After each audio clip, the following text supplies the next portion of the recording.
الرحمن الرحیم۔ السلام علیکم۔ پچھلے پارٹ میں ہم نے سنا تھا کہ محمد قاسم کہتے ہیں کہ اسی طرح اگر آپ اینکروں کے لائیو انٹرویو دیکھتے ہیں تو وہ اپنی تصویر استعمال کرتے ہیں۔ فیمس اینکروں کو اپنی تصویر نہیں لگانی چاہیے تو نہ لگائے کیونکہ اس کی ضرورت نہیں ہے، اور جو غیر مشہور اینکر ہے وہ اپنے پروگرام پرومو کی تصویر پوسٹ کر سکتے ہیں۔ آرمی کے جوان لوگ کھڑے ہوتے ہیں اور لگاتار یہ سب دیکھ رہے ہوتے ہیں اور بات دھیان سے سن رہے ہوتے ہیں۔ اب آگے آج ہم خوابوں کے بارے میں بات کریں گے، خاص کر محمد قاسم کے رحمانی خواب کے بارے میں کہ اتنی اہمیت ہماری زندگی میں کیوں ہے۔ بہت سے لوگ پوچھتے ہیں کہ محمد قاسم کیوں اپنے خواب شیئر کر رہے ہیں اور ان کے خواب کو پھیلانے اتنی اہمیت کیوں ہے۔ انشاءاللہ آج میں آپ کو قرآن اور حدیث کے حوالے سے بتاؤں گا کہ محمد قاسم کیوں اپنے رحمانی خواب لوگوں سے شیئر کرتے ہیں۔ قیامت کے نزدیک بہت کم خواب ہوں گے جو سچے نہیں ہوں گے۔ آئیے اس حدیث کو سنتے ہیں۔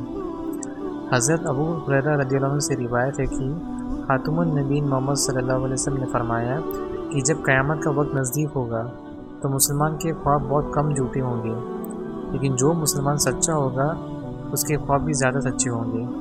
سچے خواب نبوت کا 45واں حصہ ہوتا ہے۔ دوسری حدیث حضرت ابو ہریرہ رضی اللہ عنہ سے روایت ہے کہ خاتم النبیین محمد صلی اللہ علیہ وسلم نے فرمایا میرے بعد المبشرات کے علاوہ نبوت کا اور کچھ نہیں بچے گا۔ صحابہ رضی اللہ عنہ اجمعین نے عرض کیا یا رسول اللہ صلی اللہ علیہ وسلم المبشرات کیا ہے؟ نبی صلی اللہ علیہ وسلم نے فرمایا المبشرات سے مراد سچے خواب جو ایک ایمان والا دیکھے گا یا اس کے لیے کسی کو دکھایا جائے گا۔ ایسا اس لیے کیونکہ نبوت اور اس کا اثر اتنا دور ہوگا کہ مومنوں کو خواب کے ذریعے ہدایت کیا جائے گا جو ان کو بشارت دیں گی اور مدد کریں گی صبر کرنے کے لیے اور ایمان میں ثابت قدم رہنے کے لیے۔ اب دوسرا کہ سچے خواب نبوت کا 40واں حصہ ہوتا ہے۔ آئیے اس حدیث کو سنتے ہیں۔ حضرت انس رضی اللہ عنہ سے روایت ہے کہ نبی صلی اللہ علیہ وسلم نے فرمایا کہ سچے خواب نبوت کا 40واں حصہ ہوتا ہے۔ اب اسلام میں خواب کی اہمیت کیا ہے؟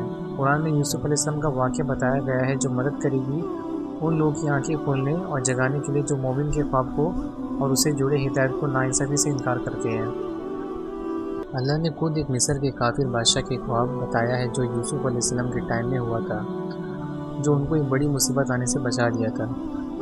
اللہ قرآن سورہ یوسف میں فرماتے ہیں کہ اور ایک رات کو راجہ نے اپنے خواب میں 7 موٹی موٹی گائے دیکھی جنہیں 7 پتلی گائے کھا رہی ہے، اور 7 ہری بھیڑیاں ہیں اور 7 سوکھی ہیں۔ اے درباریوں، اگر تم میرے خواب کی تعبیر کر سکتے ہو تو میرے خواب کی تعبیر بتاؤ۔ مصر کے راجہ نے ایک بہت ہی ڈراونا خواب دیکھا اور اس نے اپنے صحابی دربار میں سب سے زیادہ نصیحت کرنے والوں سے کہا کہ میرے خواب کی تعبیر بتائیں۔ سبھی نے کافی کوشش کی لیکن کسی نے بھی تسلی دینے والی جواب نہیں دی۔ راجہ کا محل کا ایک نوکر کو اپنے قید خانے کے دور سے یوسف علیہ السلام اور ان کی سمجھ خوابوں کی تعبیر کرنے کی یاد آئی جو اس وقت قید خانے میں تھا، اس لیے راجہ کے صلاح کاروں نے قید خانہ میں گئے اور یوسف علیہ السلام سے راجہ کے خواب کے بارے میں پوچھے۔ یوسف علیہ السلام نے خواب کی تعبیر بتائی کہ ایسے وقت مصر میں آنے کو ہے جو 7 سال خوشحالی کے ہوں گے اور 7 سال قید کے سال ہوں گے۔ حضرت یوسف علیہ السلام نے انہیں نصیحت کی کہ آنے والے سالوں کی مشکلات میں خوب محنت کریں اور بچا کے رکھیں، اور یہ بھی کہا کہ ان 14 سال کی مشکلات کے بعد مصر کی زمین میں پھر سے پیداوار ہوگی اور دن اور اناج بہت زیادہ ہوں گے۔ یوسف علیہ السلام کی تعبیر اس خواب کو سن کر راجہ کو بہت خوشی ہوئی اور اس نے یوسف علیہ السلام کی رہائی کا حکم دیا اور انہیں مصر کی فائنانس منسٹر کی ذمہ داری انہیں سونپ دی گئی، اور آخر میں یوسف علیہ السلام نے کھیتی باڑی اور گندم کو بچا کر رکھنے کی ذمہ داری بھی لی۔ انہوں نے عقل مندی سے ان گندم کا استعمال کیا اور بانٹا بھی۔ انہوں نے گندم کو خوشحالی کے سالوں کے وقت بچایا رکھا تاکہ کھیت کے سالوں کے لیے استعمال کر سکیں۔ اسی طرح انہوں نے اپنے ملک کو بڑے آفت اور آزمائش کو آنے سے بچایا، اور اس طرح خواب میں چھپے ہوئے ہدایت نے کتنوں کی جان بچا دی۔ اور ہمیں یہ بھولنا نہیں چاہیے کہ یہ خواب ایک کافر بادشاہ نے دیکھا تھا۔ اسی طرح اگر ہم محمد قاسم کے رحمانی خواب دیکھیں گے تو اللہ کی طرف سے ان کے خواب میں ایسی خاص برکت ملتی ہے جو ان کے خواب میں ہدایت دی گئی ہے کہ ہم کیسے کامیاب ہو سکتے ہیں اور مشکلات کے وقت میں اپنے آپ کو کیسے تیار رکھ سکتے ہیں۔